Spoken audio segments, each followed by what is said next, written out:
Hello, everyone, and welcome to the Mindscape podcast. I'm your host, Sean Carroll. Special treat for Mindscape listeners today. We're going to finally figure out this consciousness thing once and for all. No, we're not, actually. Sorry about that. That was false advertising. We're going to talk about consciousness yet again. It's not something that we're going to ever, in the course of a 1 hour long conversation, quite agree that people who have different opinions about this are going to see the light, but we're going to come closer and closer with every episode. That's all I can actually promise. You know, it wasn't that long ago we had Christoph Koch, famous neuroscientist, on the show, and we talked a lot about consciousness, in particular the neural correlates of consciousness and integrated information theory. We touched on the idea of panpsychism, which we've talked about before on the podcast, the idea that consciousness is everywhere, but we didn't really give it a full airing out. So I wanted to kind of give that idea, maybe not panpsychism per se, but the idea that consciousness is a fundamental ingredient of reality rather than just an emergent level, something that we use to describe the collective behavior of matter when it becomes sufficiently complex and self-referential and so forth. Rather than that, what if consciousness is the starting point for thinking about the fundamental nature of reality? I'm very, very honest that I don't think that that is the right idea, but I do think that it's useful to think about that kind of idea, and I wanted to sort of give it a fair hearing. So today's guest, Annaka Harris, is the author of New York Times bestseller Conscious, A Brief Guide to the Fundamental Mystery of Mind. And more recently, she's done, in this sort of exploratory fashion, she came up with an audio series, aka a podcast, called Lights On: How Understanding Consciousness Helps Us Understand the Universe, where she talks to a bunch of people, I'm included. Actually, there's a bunch of people who are former Mindscape guests who are included, and she gets a lot of different opinions from physicists, from neuroscientists, from psychologists, about what consciousness really is. And she talks about how she has made the journey from someone who was closer to my own point of view about these things, with consciousness being emergent, to someone who is very sympathetic to the idea of consciousness being fundamental. And we talk about why anyone would believe such a thing, and what is the benefit of doing it, what is the motivation for doing it, from both thought experiments and real experiments and things like that. So we had fun with it in the sense that we knew we weren't going to convince each other either way, but that's okay. We can still talk about it. We can discuss the ideas. That's what we're all about here. So as usual, I want you to listen and decide for yourself what it is that you think, which perspective you think is the most convincing, the way forward. Never, ever putting a credence of 100% or 0% on anything, but keeping an open mind. And with that, let's go.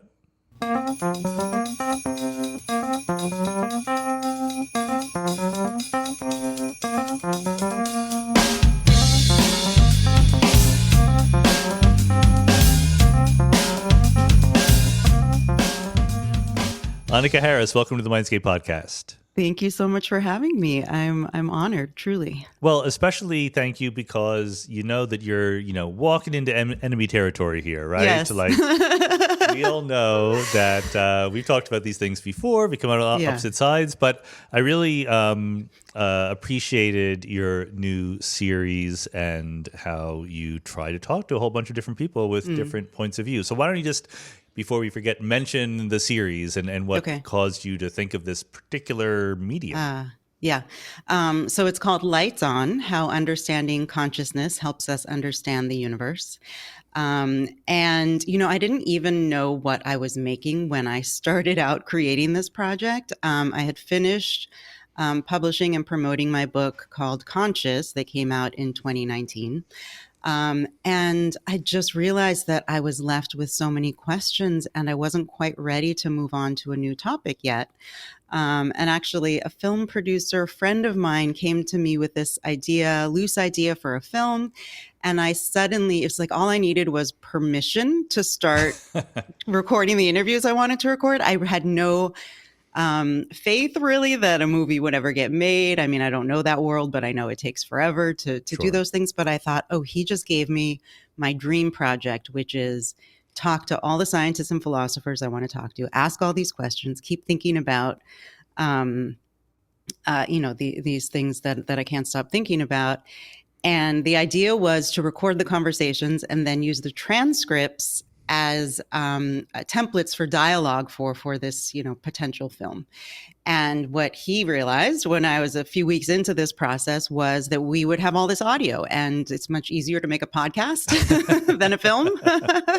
So, maybe we'll make the film down the line, but I'm creating a podcast. And so then it became clear that I was kind of on this journey, and I was narrating my own story of my process of thinking and my evolving thoughts. And so I realized it was more like a documentary of kind of my story of trying to understand these concepts. And so we were calling it a podcast documentary, but then lo and behold, Macmillan, the publisher from my publishing world that that I'm so comfortable in and understand, were interested in doing this as an audiobook. So yeah, I mean, the format doesn't really matter. It could have really been called anything. Yeah. Or it could have been called, a lot of different things, but I knew I was making an audio documentary. And so, yeah, the content didn't change over time, but the format that we put it in did. Well, it's interesting because people have different ways of communicating their ideas. And there are books, there's writing where we're very careful. I just got an interesting question, my own AMA, the other day about why does your voice, or at least your way of talking, sound different in the AMAs than when you're reading your own audiobooks? Ah, interesting. And of course, I attribute it to the writing being different, right? Yeah. But I think this is one of the nice things about podcasts, my form of interview podcast, but also you have a much more polished production here, but you're getting people's viewpoints, a little bit more viscerally, right? A little bit closer to their informal way of thinking. That's right. Yeah. And actually, it's funny because I'm much more comfortable writing. I'm a nervous wreck right now because I don't trust myself to communicate my ideas well in the moment through speech. I end up doing an okay enough job of it, but I'm really comfortable writing. Yeah. And so, but I wanted to have these conversations and I was recording them. And so I ended up being able to write the narration, which kind of explains, more in book form, where what thoughts I was having, what questions I was having, where the answers were leading me, and then use this audio. That yes, it does. It's interesting because there were times when we needed to re-record things, and I really had a hard time re-recording something that had happened in real time because it's not my reading voice, and it is different. And do you find through the course of talking to various people with different attitudes, do you think that are we making progress on this whole consciousness thing? Do you see a consensus coming? I would say yes. I think so. I think there's a lot more progress to be made, and I think it's one of those topics that is really hard to say whether we can ever make the kind of progress we want to make. But I mean, there's progress just in the sense that when I started writing my book, Conscious, I was afraid to share my questions with other scientists. That's where we were. So we're definitely at a place now where many scientists are open to having this conversation, realize that even if it doesn't seem as mysterious to them as it does to some other philosophers, that there really is something here that we haven't explained that would be nice to explain. And I would say, and it's true for myself. So I've been in the sciences for over 20 years now. I did not start out with the view that I have now. It really transformed a lot over the last 20 years and more. And I'm now meeting other scientists. Brian Greene was one, a total surprise, actually, who, I think he basically feels the same way you do about it, but he's able to appreciate the mysterious nature of consciousness in a way that he wasn't earlier in his career. And so I think that is huge progress. Just those of us who wouldn't have even considered it really something interesting to think about or ask about, noticing that science has some work to do here. Yes. And it's an interesting problem that's different from every other scientific problem we have faced. So what is your favorite definition of consciousness? I was thinking about this with you because I was going over some of the, I was going to say arguments, but they're fun always, our debates. And I realized that we might be defining it differently. And that might be part of where we have diverged in the past. And so, yeah, so when I talk about consciousness, and the truth is, we could even change the terminology, because the way some people use consciousness is not the way I'm using it. So most people, when they use the word consciousness, they're thinking about complex thought, complex life, self-awareness, often an ability to self-reflect. I think part of that may be, well, we'll get into it, but I was thinking about some of our conversations and wondering if, when you were saying consciousness, you were pointing more to those features. And the thing that I think is really mysterious, and that most of the time when I'm talking about consciousness, I'm using this other definition, or more basic definition, which is just the fact of felt experience. So it could be something that is not self-aware, that is not a complex thought. It could be, if we imagine, I often give worms or snails or some type of simple insect as an example, if there is consciousness there, there's neuroscientists are kind of split on this, but if a bee is conscious or a fly is conscious, they have a brain and a central nervous system. I would not imagine that a fly is self-aware or has thoughts or language.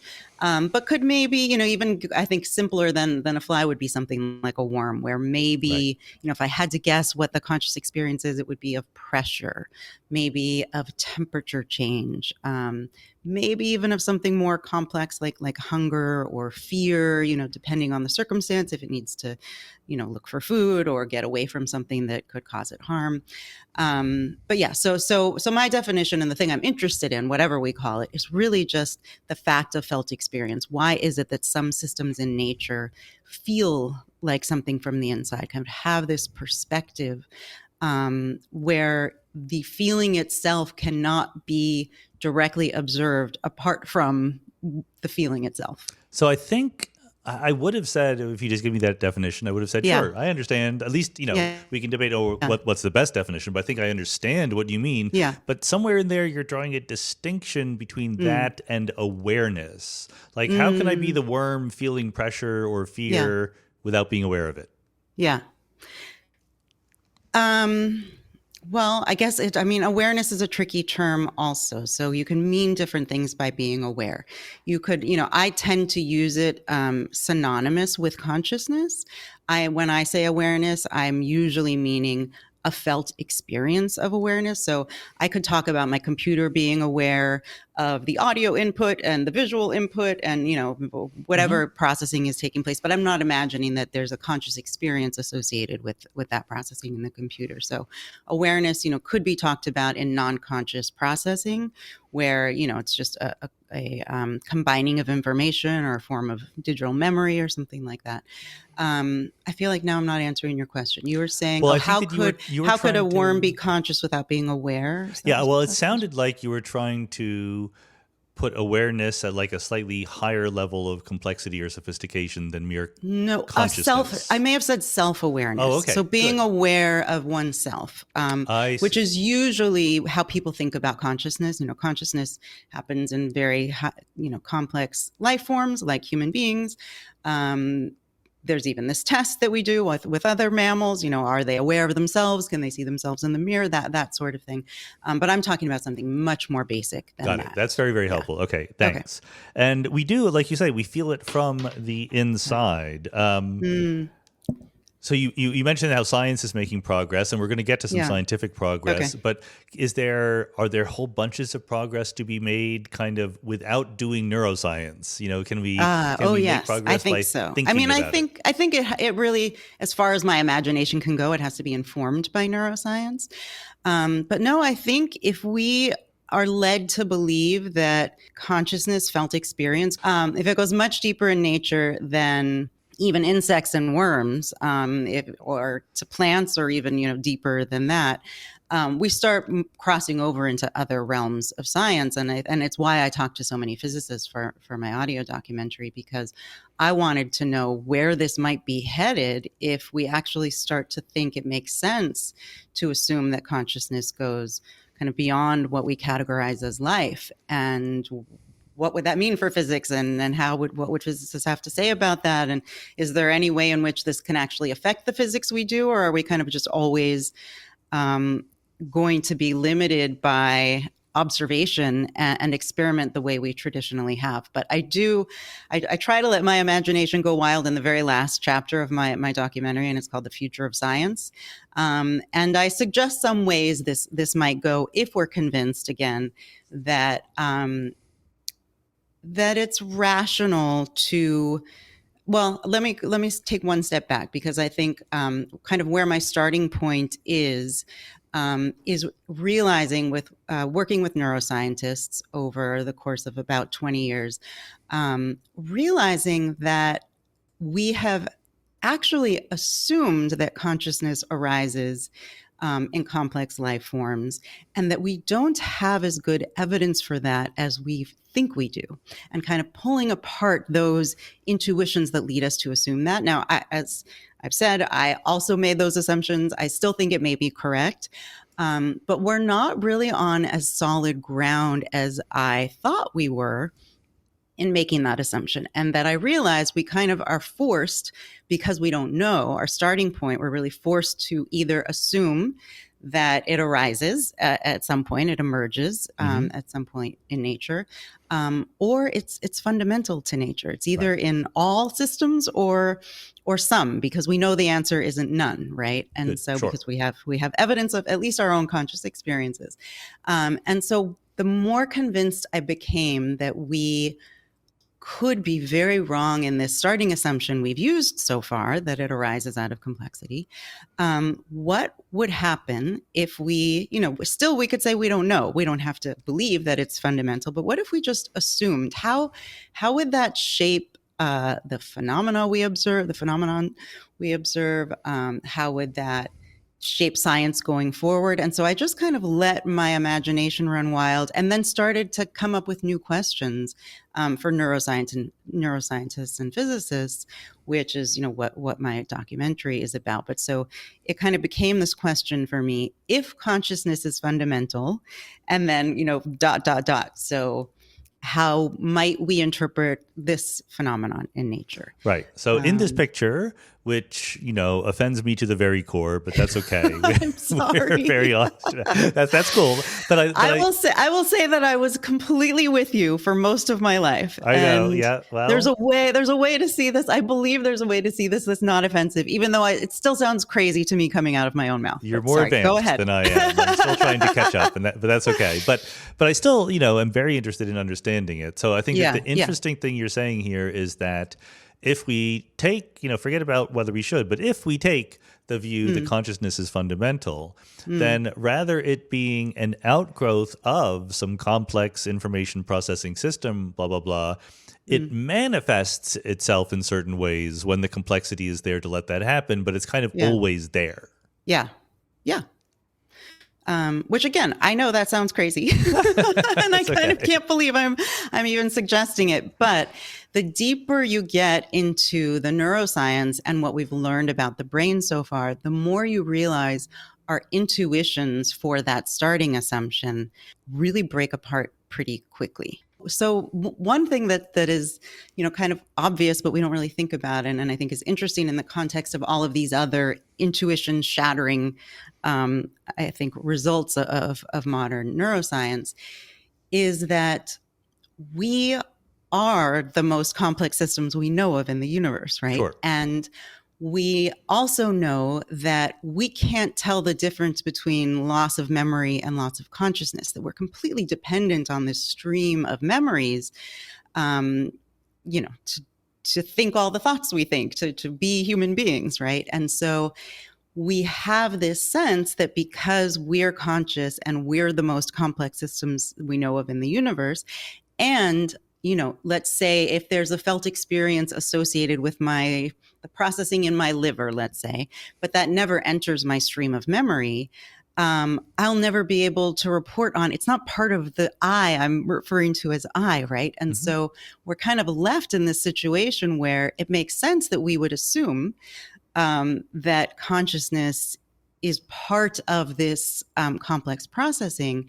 But the truth is it's the only thing we have access to, and the only thing we can communicate to other systems like us about. We'd have no way of getting information from a system that is too different from us because the communication completely breaks down. And so there's no way to report. This is even true in a single brain, which was one of the pieces of neuroscience that I found most interesting and most intuition shattering was the split brain research. And so you can even have a circumstance. I don't know how familiar you are with this research. Let's assume the audience is not. Okay. So do you want me to kind of explain from the beginning? Yeah, because this to me is where my intuitions started to really break down. And I started having interesting thoughts about where else in nature we might find consciousness. So split brain patients, it's less used now. I don't think there are very many of them now. But a few decades ago, it was a wonderful, actually, treatment for epilepsy. So for people who were experiencing grand mal seizures that would would spread from one hemisphere of the brain to the other. And if they can be contained, if the seizure can be contained to one hemisphere, it's much less dangerous, much less life-threatening. And so they developed this procedure by which they would actually disconnect the left and right hemispheres. They would sever the corpus callosum, the center where the information between the left and right hemispheres is shared. And what they discovered through a series of experiments, and I can describe one or two if you'd like, but what they discovered was that it seems as if when those connections are completely severed, there are now two islands of consciousness, two kind of centers of processing that seem to feel like a self. And so there's kind of, it's almost like the person is split into conjoined twins or something, where the left hemisphere is one person and the right hemisphere is another. What's interesting is that in most people, the left hemisphere is where the language center is, where is responsible for speech. And so it's interesting, these patients after the surgery seem actually to be very normal. It's why it was so successful and such a wonderful tool for people who were being threatened by these seizures. When you talk to the person, they can speak normally, they can have a conversation with you, they can tell you how they feel, what they want for lunch. What's interesting is when they figured out they were able to actually interrogate the right hemisphere by other means, using cue cards, having the person point with their left hand because the left hand is controlled by the right hemisphere, they discovered that the right hemisphere had different answers, different opinions, different tastes than the right hemisphere. Now, we can't know for sure whether there was consciousness associated with that, but the truth is, in the same way that I can't know whether there's conscious experience associated with you. I assume there are enough arrows pointing in the right direction for me to assume that's the case. And so even in a single human body and brain, you can have a circumstance where you're talking to someone, they're telling you, oh, yes, I feel that. No, I don't feel that. Yes, I saw that. I did not see that. I want granola for breakfast and all the rest. And there's actually another part of that body, of that brain, that is seeing things the left hemisphere isn't seeing, that is, having thoughts, having opinions, all of that, but never can get communicated to the outside world except through these experiments. They were able to figure out ways to interrogate. But again, if we wanted to understand if, there's any felt experience at all associated with the Venus flytrap, we have yet to find ways to communicate anything sufficient to even, be able to guess whether something like that is conscious. And so if there was I've been rambling, you go ahead. If there was some tribe of human beings that only ever heard music come out of stereo speakers, they might naturally think that music was a feature of stereo speakers, not that it was just the medium by which it was being communicated. Sure. Yeah, I never thought about that analogy. So I'd have to think about that more. It's probably not such a direct analogy, but yes, it's consciousness is something different from everything else that we study in science, as I said, because it can only be known from the experience itself. So we're completely reliant on report, an ability to report, but then also an ability to communicate. And the split brain patients didn't even themselves know that there was another conscious creature. Well, in their they brain. became aware of it when they were part of these Right, studies, but and in they their, could see that internal dialogue, it wasn't. yeah, I mean, there. they could see that their left hand was answering questions correctly. Yeah, but no, in terms of their conscious awareness, it does not enter that hemisphere of the brain, and so it's just not part of that stream of memory. And so for them, if you ask them, are you conscious of, I just flashed a picture of a card, are you conscious of it? They would say, I didn't see Right. any card. There's no picture at all. Yet there is another part of their brain that did see it. And so it's tricky when we try to interrogate even different systems in the body. When we say, or when we undergo anesthesia, when we go to sleep, I'll say I wasn't conscious. But was there consciousness present that just didn't enter my stream of memory that enables me, the I call me, to report on it. Okay. So anyway, that was the beginning of my starting to wonder if our intuitions about what consciousness is and where we'd find it are maybe throwing us off. Right. Good. Yeah, that's very helpful in helping me make those connections there. So, because ordinarily we would use people who were under an anesthetic, a general anesthetic, as an example of not being conscious. Yes. And you're saying, well, how do you know? Right. This is the problem with consciousness, is we just can't really ever know. I mean, we can make better and worse guesses, I think. But even with anesthesia, there's this fascinating phenomenon that I talk about in my book and in my audio documentary, something called anesthesia awareness, where the paralyzing drugs take effect, but the drugs that are meant to make the person unconscious do not. And so the person is completely paralyzed. They have no way to communicate that they're fully conscious. This is, everyone's worst nightmare. Many people come out of this situation with severe PTSD for understandable reasons, because they then experience the operation or, whatever they've been given anesthesia for. They have the full experience.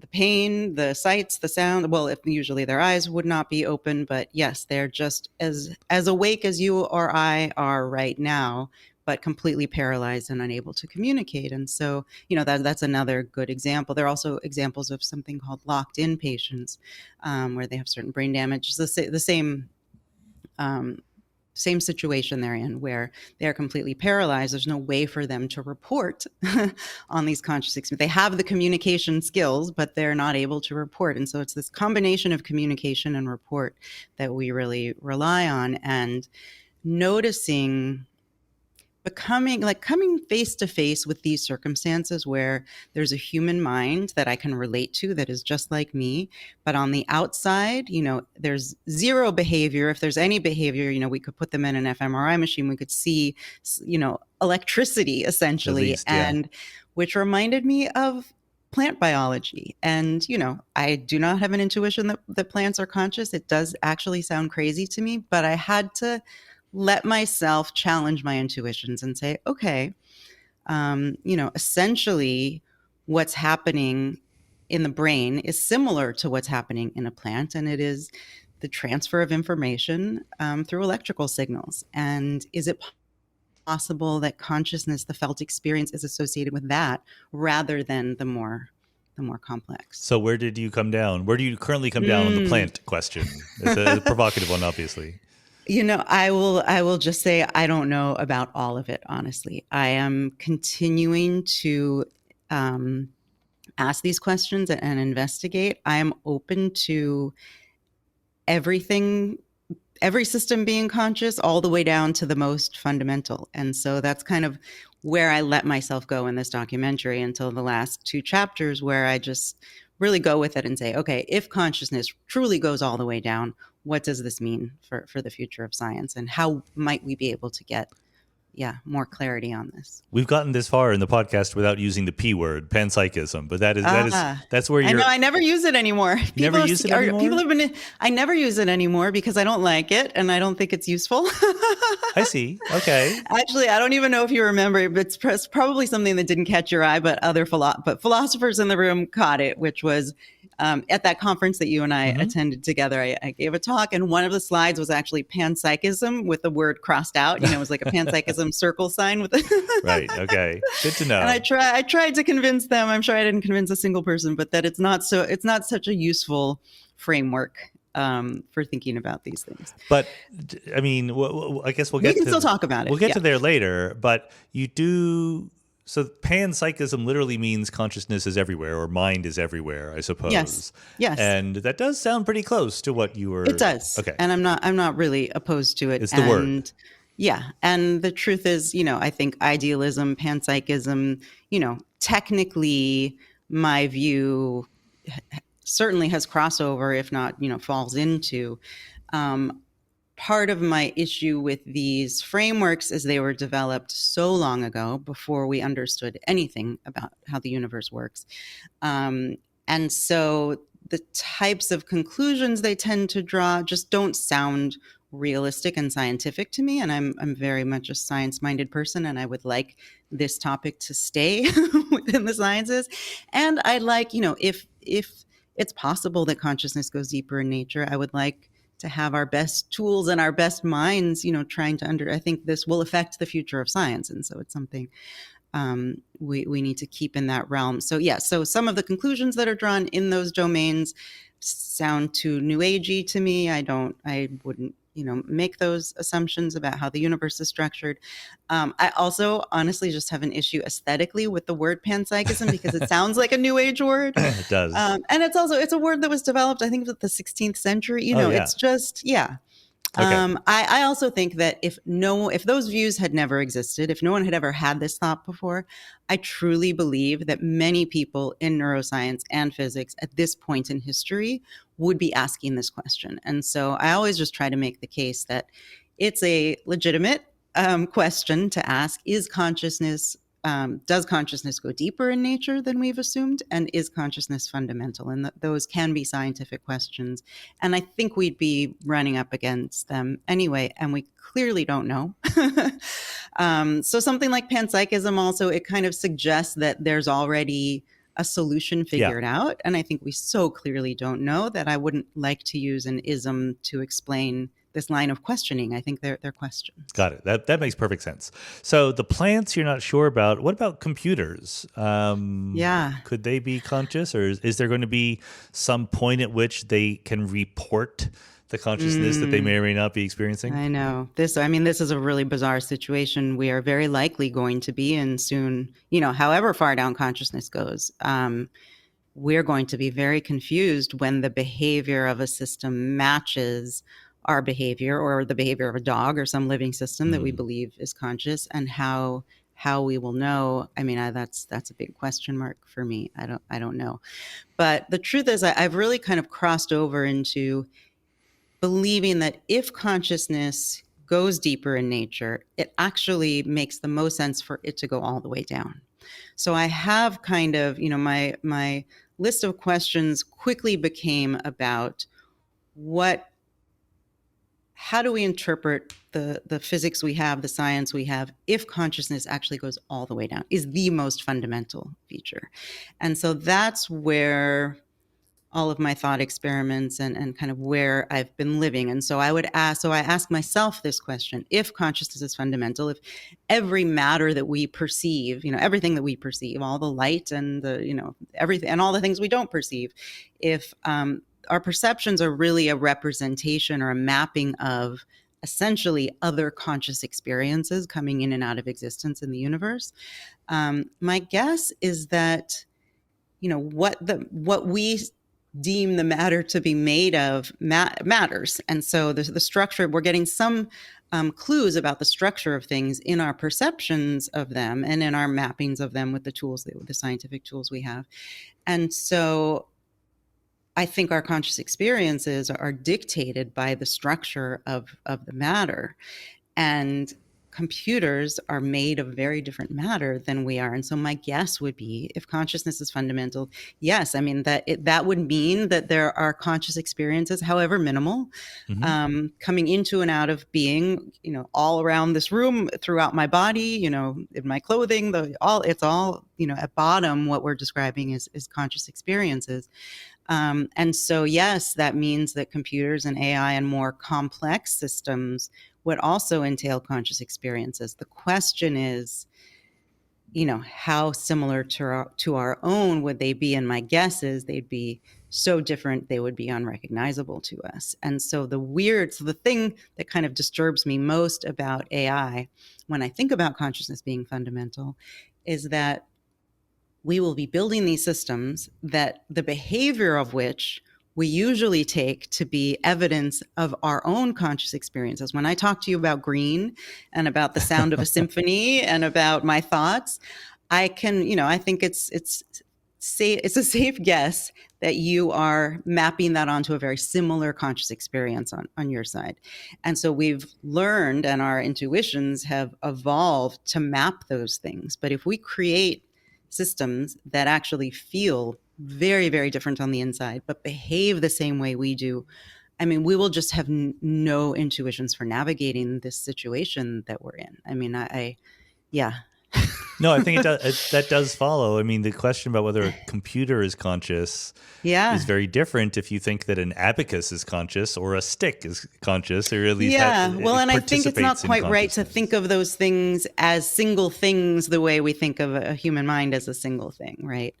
There are reasons that we can kind of talk about a human mind and a brain as a system that, experiences things, although ultimately, I think that's not quite the right way to think about it. But, an abacus, we notice that as a single object. But in reality, if consciousness is fundamental, and even so, an abacus itself is really not an integrated system the way that a brain is an integrated system. And so I wouldn't expect the abacus to have an experience, but I would expect there to be countless thousands, millions of experiences coming into and out of being in the point in space and time that abacus inhabits, So I want to ask about some of the implications of the idea that consciousness is fundamental. But first, let me make sure that you have said what you want to say about the motivation for thinking that. The split brains is definitely a part of it. But what is your best argument for thinking that consciousness is fundamental? Yeah. Well, I take 11 hours to make that argument in my documentary series, but I'll try to give a briefer one. That reminds me of a couple of neuroscientific discoveries, and actually one just anecdotal story that were part of the reason I felt it was really important to question our intuitions about what consciousness is. And so I would say I haven't become convinced that consciousness is fundamental. What I've been definitely convinced of is that our intuitions about what consciousness is, what causal function it serves in the universe, those intuitions come out of illusions. And we're relying on things that we actually, in modern neuroscience, understand to be illusions already. And those have not quite been integrated not only into the culture, but into the philosophy of the scientists doing this work. It's very hard for us to integrate the things we have discovered about how the brain works into our the way that we think about how the world works. So one example, David Eagleman is a scientist I've spent a lot of time talking to, and he's also in my documentary series. Former Mindscape guest. Oh, okay, yeah. So, I mean, I'm sure you talked about all the fascinating things he works on. There are lots of areas I could go in the documentary. We talk about his work on sensory substitution and sensory addition. The story that he shared with me in the documentary was actually a little piece of research that I didn't even realize had been done. And this goes way back to his early work. So this is so he talks a lot about binding processes in the brain, connect the different inputs, the sounds, the sights, the sensations that all kind of come to the brain at different times, then get processed in different parts of the brain at different times, and then kind of get delivered to our conscious experience as a single present moment event. And even just these processes, the fact that this type of thing happens before we're conscious of them is something we haven't quite really grappled with properly, I think. So he talks about the ability to kind of hack some of these systems. So they did this very simple experiment where the participant pushes a button, and when they push a button, it makes a beeping sound. So their brain, very quickly, it's a simple exercise, learns that when they push the button, the beep happens. Then, and I think that processing actually takes something like 500 milliseconds for the brain to coordinate those two things and then give you the experience that, okay, I push the button and the beep happens, because out in the world, those things are actually not happening at the same time. And so his team, David Eagleman's team, started inserting very brief pauses that were too brief for the brain to recognize, and it just kept making adjustments, which is what the brain does all the time to help us integrate all these different signals that are coming in. So it started entering a delay, so that you push the button and there's actually a delay between the time you push the button and the sound happens, and then they introduce more and more and more of a delay. Your brain has adjusted for this, so you still have the experience. You push the button and the sound is created. So then if they remove the delay, they go all the way back, but they don't do it gradually, the brain doesn't have time to adjust. And the person has the experience that the sound was made before they pushed the button. Which it wasn't, but their brain tells them that it was. But that's exactly your experience. And you can't change your experience because your brain is just generating it based on its best guess. And so they created, I love this, they created an unbeatable rock, paper, scissors game where they gradually introduce, a pause, then they take it away. And so the computer actually knows what your hand is before, so it has time to make the right guess. You get the idea. But this exposes, just a small window onto how our conscious experience of the way things are happening is not a direct perception. And it exposes how so many of our intuitions about consciousness come from these limitations of what we're consciously experiencing. And so conscious will is another area that I spend a lot of time talking about in the docuseries, because we tend to have this intuition. There are many illusions that are kind of wrapped up into one. And to my mind, they are all related to how we view consciousness. So the idea of conscious will, the idea of being a self that is solid across time, which is also another thing that is basically generated by the brain. There's a change blindness that happens across time that causes us to feel like we're this stable entity that's kind of consuming our conscious experiences over time, rather than them being generated anew in each moment. And again, because it's the thing we are conscious of and the only thing we can talk about or think about, because it's the only part that enters this stream of memory that we have access to, we're kind of led to believe that all of that is what consciousness is. And so my first question was really, is it possible that consciousness is much more simple than all of this? And because there are all these neuroscientific studies that show us that what we experience to be our conscious experience is really at the tail end of most of this brain processing. It's not causal in the way we feel it is.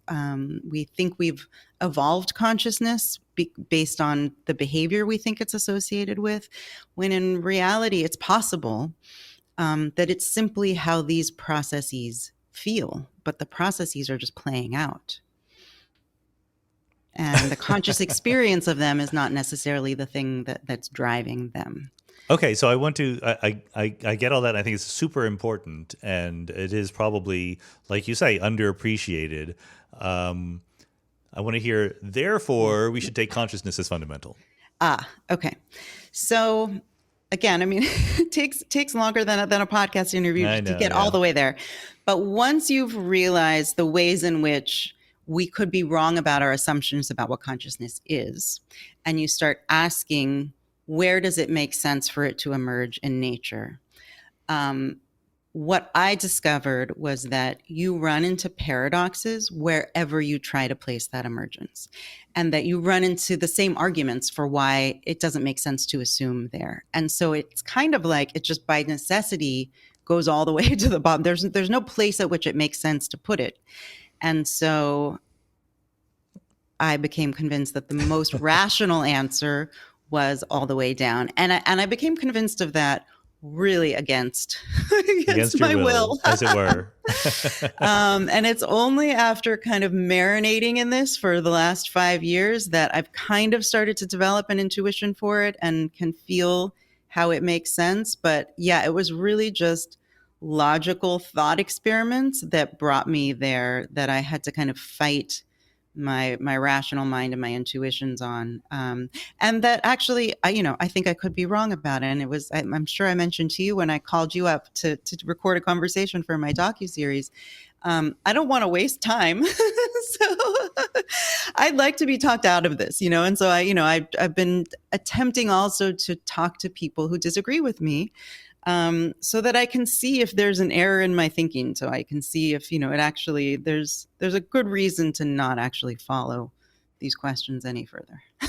So so good. So that, I think you've motivated it very, very well. Then the question is, can we build up a sensible understanding of what it implies to say this? So of course, the constant thing that I've talked about and you've heard me talk about is, look, we understand how atoms behave. We understand those laws of physics very well. And part of that behavior of atoms is that I'm made of atoms. And when I'm talking to you here, when I'm reporting my conscious experiences, I am a collection of atoms obeying the laws of physics. So absolutely, how in this understanding do my conscious experiences affect my behavior, my reporting, my physical moving around in the world?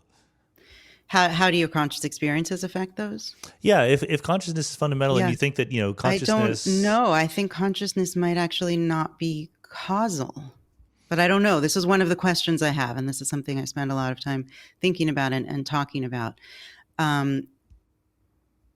If consciousness is fundamental, it clearly has a structure for all of the reasons you just described. Like we've discovered a lot of the structure already.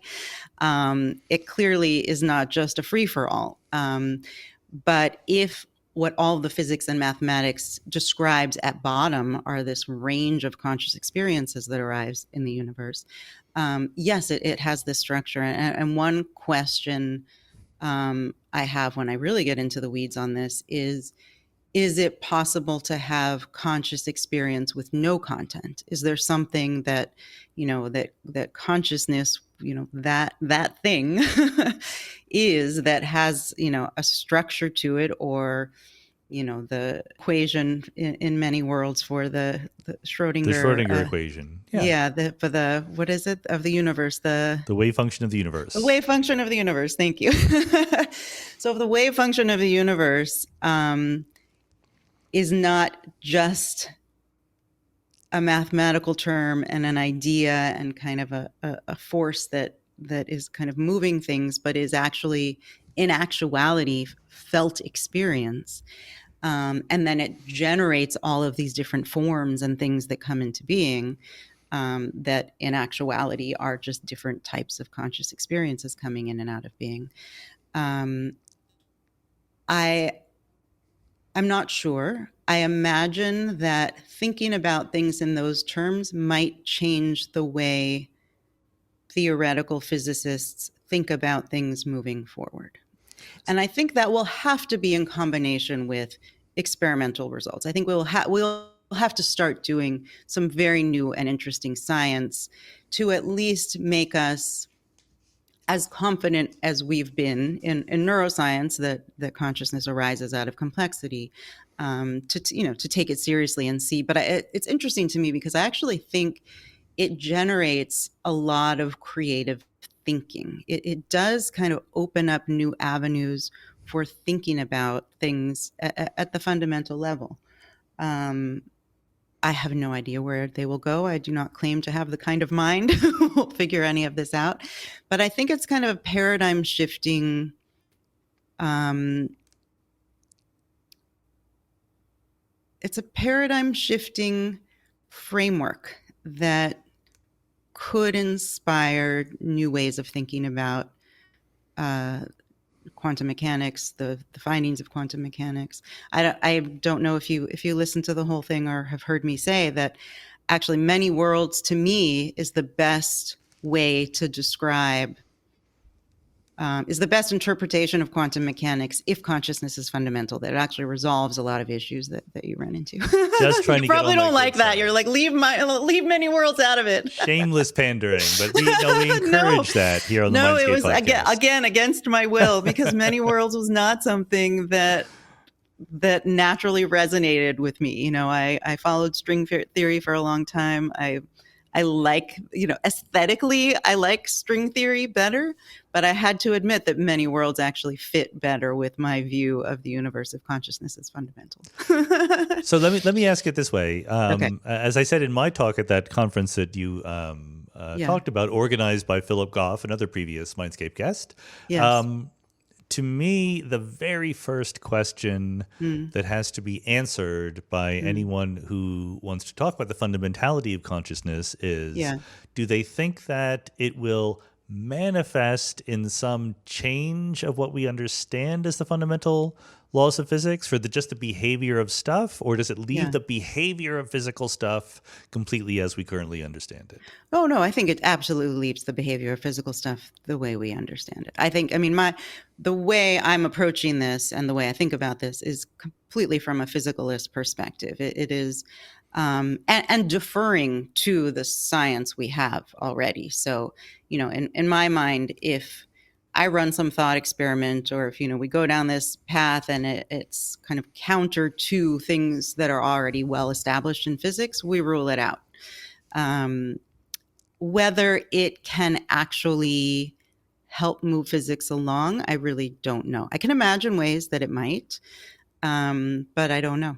So then the worry I have is simply, not the worry, but the question I have is simply, if I didn't think that consciousness was fundamental, but I had the same idea of the laws of physics and that I am made of atoms, everything I do would be exactly the same, including all the reports I have about how I feel and how I'm experiencing things and love and pain and all those, completely unaltered by whether or not this picture is true or false.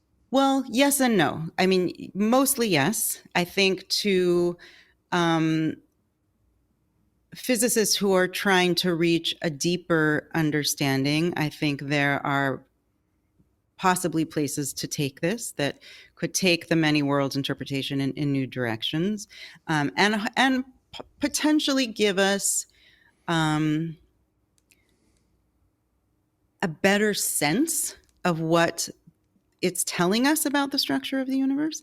But I also just think as human beings, it's like every time there's a paradigm shift, I actually think it inevitably changes everything, including science, in ways that we can't even predict ahead of time. So, I often will give the analogy of our intuition that the Earth is flat, and then celestial observations give us a clue that maybe this isn't flat, and eventually we have all the evidence we need. And while it doesn't necessarily affect my day-to-day activities, and the truth is, most of the time it's not relevant, I do think there's kind of this background feeling of our place in the universe and how we navigate the universe to know that outer space is out there and we're orbiting the sun, and we have a deeper, better understanding of the way the universe is structured with all of these unanswered questions. But at least I feel myself to be living in a different universe than someone lived in when they believed the Earth was flat, right? And so I think these things have a way of, affecting our future thoughts and creativity and help progress science, even when we're not necessarily paying attention to them in every moment. No, actually, that part of it, I like that very much, what you just said, because I've said many times on the podcast that there can be, within physics, two different ways of talking about or mathematically formulating exactly the same theory with all the Yes. same predictions, et cetera. But by taking one perspective versus another, extensions or modifications of those theories are Yes. naturally suggested to themselves. So what you're saying, so I think that's very clarifying, because certain other panpsychists, who names I won't mention, refuse to answer this question that I asked. But you answered it. I'm not a panpsychist. You answered it very nicely. I mean, Yeah, well, and you're I saying, also think it actually makes a difference. If we at some point down the line have more reason to believe it's fundamental, that consciousness is fundamental, than it is emerging in complex life forms. I don't know what kinds of questions that will provoke in the next generation of scientists, but my goodness, that's a very different world. right, right.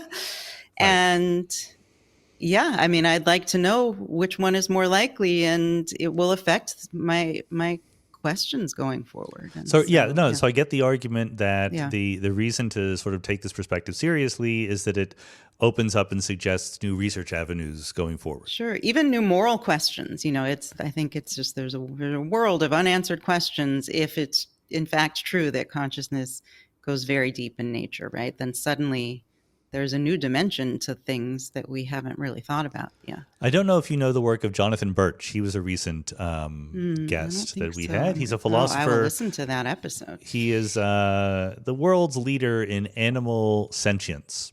So he intentionally doesn't use the word consciousness just because it's fraught, right? Yes. And he says, there are people who won't believe that, like you say, an earthworm is conscious or whatever, but sentience is maybe a little more sciencey sounding, and you can that is always the word I choose to use also. Yeah, and he tries to make an argument that, again, even if you, I like the idea. I think I don't know where he comes down personally, but his philosophical argument is, even if you think it's okay to kill animals and eat them, that doesn't mean it's okay to hurt them. Yes. To cause them pain. And I think that's, again, people can agree or I would disagree. love to listen to that interview. It's a perfectly that sounds right up my alley. Logically coherent perspective, which is I really liked. Yeah. I mean, it's similar to the plant biologist I spoke with, Daniel Shamovitz. That's, I believe, chapter 4. He also really struggled with this because he is a well-respected scientist who, does good science. And as he discovered these similarities in the types of process, when plants are processing light waves or sound waves in the form of like a mechanical stimulus, and he was finding himself using terms like hearing and seeing, but not wanting to confuse them with human hearing and seeing. But the truth is there are these sense modalities that, again, at the molecular level, it was funny. He talked about, I don't think this made it into the documentary, but he and I were talking about how he comes from a family of doctors and how he was the rebel and he went out to become a plant biologist, and he realized, it's all part of the same thing. He ended up kind of doing the same science in a way because, you can give anesthesia to a Venus flytrap and it blocks the information flow in the same way that it does in a human brain. And so yes, he had a hard time knowing how to talk about those things. And I think he really was wondering whether there were sentience or felt experience, not consciousness in the way we usually think about it, but the way I talk about it. He really thinks it's likely that plants have some form of that. Again, they don't have the same systems that we have. They probably don't have. They have some memory, but not the type of memory we have. So if there is felt sensation, it probably comes in and out of existence very quickly. But yes, I think this leads directly into this question of what would be the new research questions and directions that get opened up by this perspective. I mean, if you go back to the abacus, you said something very provocative, that the abacus sort of isn't a coherent self. Right? The abacus, you might have pieces that are made of fundamental consciousness stuff or whatever, but the abacus doesn't cohere into a self. So what does? Do you have opinions about this? Like, when do we have a self? Yeah. I don't know. I've thought a lot about this. I've written a lot about it. I think it's related to memory. I think highly dependent on memory, although not completely dependent on it.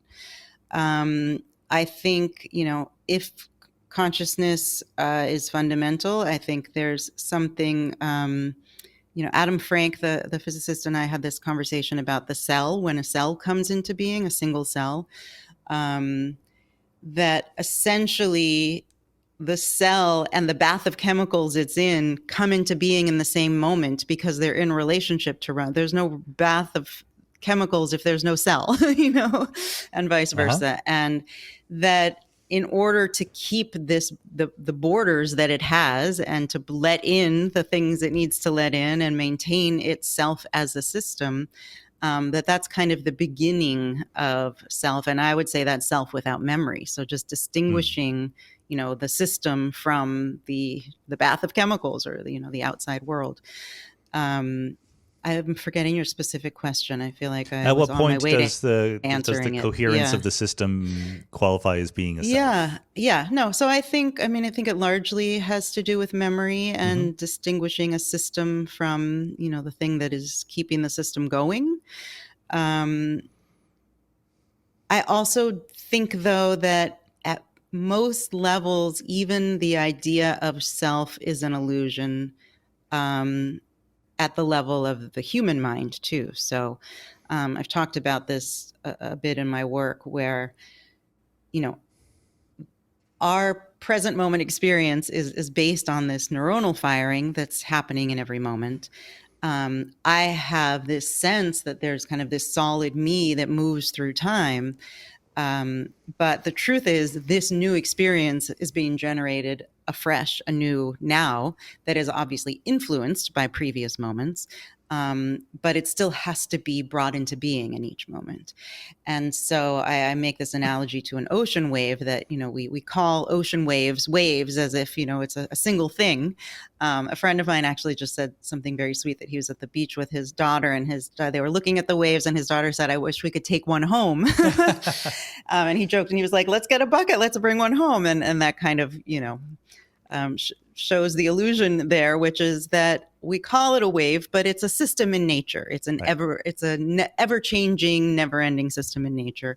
And that is true of the electrical firing of the neurons as well. And so I'm not sure that self, and I actually think that the concept of a self, the fact that we feel ourselves to be selves, is one of the things that get in the way of our being able to think clearly about consciousness, because I think we often equate consciousness with self.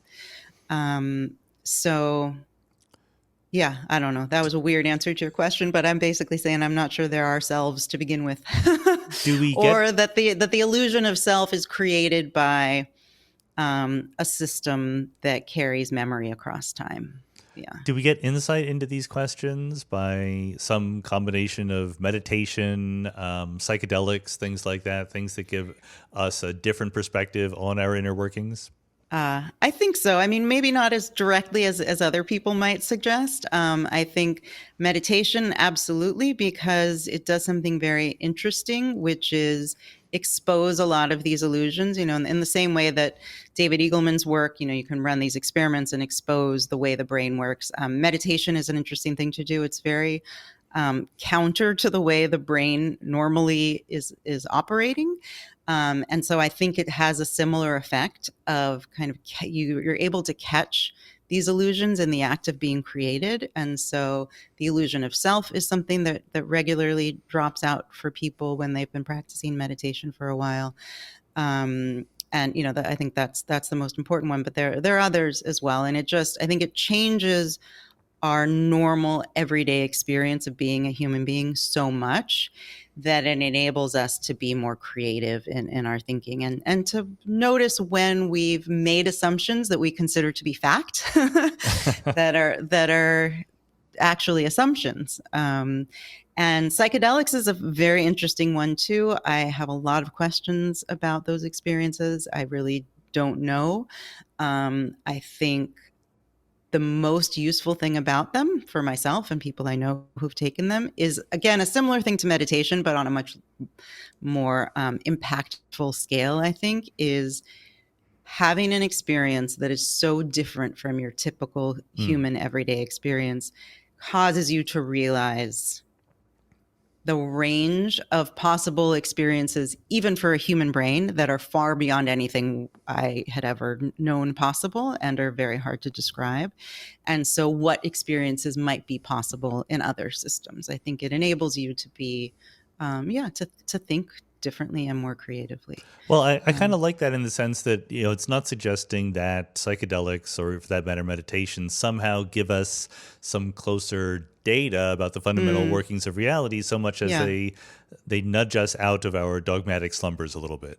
Yes, you said it so much more eloquently than I did. But yes, well, so I stole it from Immanuel Kant. So, so that I would say yes to the first piece. To the second piece, maybe, and I don't know, and I have questions about that. And so, I think it's interesting that on psychedelics, people have experiences of a spaceless, timeless kind of consciousness, which I think is more in line with what physics is revealing to us than than our typical everyday experience of space and time. And so maybe we kind of generate over time as our brains evolve, and our brains don't evolve, but as they develop, to operate in our circumstance where we need to survive, and survival is the main focus, that it's possible there is a more direct line to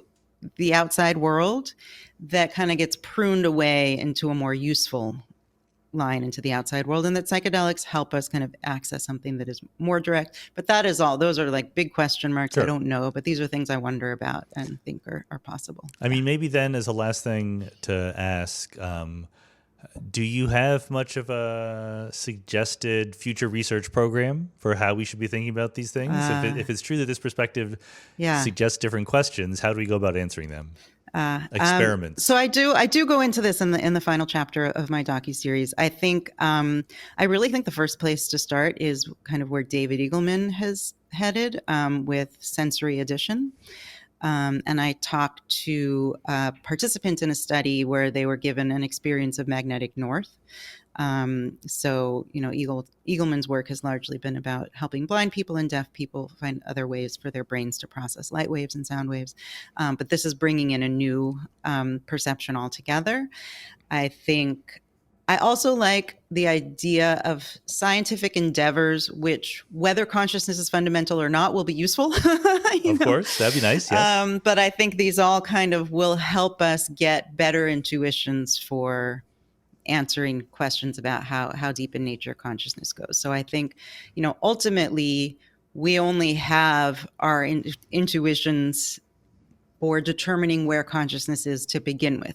I can communicate with you and we can talk about our shared experiences. So one was having shared experiences. I can't talk to a person who was born blind about the color red. I mean, there's just no way we're not going to get anywhere.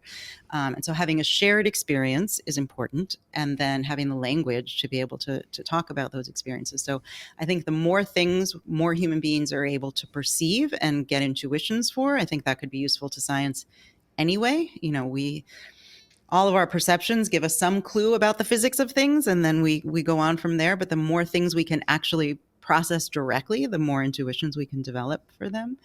And I'm hopeful that we might be able to experience systems in nature that give us more of a clue one way or the other if they're conscious. And so, we have limited ability to communicate with our pets, but there's enough crossover that we make the assumption that there is consciousness there. And so I think if there be some way for us to experience and therefore communicate with plant systems or other systems like that, I can't imagine how we could ever know conclusively, because the truth is I can't even know conclusively that you're conscious. And so we're kind of limited. We seem to always be limited in that sense. But if we could produce tools that give us new intuitions that make me feel as confident that, an insect or a much simpler system in nature is conscious to the extent that I believe you are conscious, I think that would be very interesting. Could virtual reality be any help? Probably. I haven't thought much about it, but yes. And Anil Seth is actually working on some things that I think, are related. Yes, absolutely. All right. Well, I'm looking forward to understanding all this consciousness stuff. No, we have to get the next generation on this because this is going to take a while. I've had several podcasts and we still don't agree on exactly what consciousness is doing to us. But Annaka Harris, thanks so much for being on the Mindscape podcast. I really appreciate your interest in this, especially since you're allergic to my conclusions. It's something conclusions are never I the really point. appreciate and respect about It's about the journey. All right. Thanks very much. Thank you.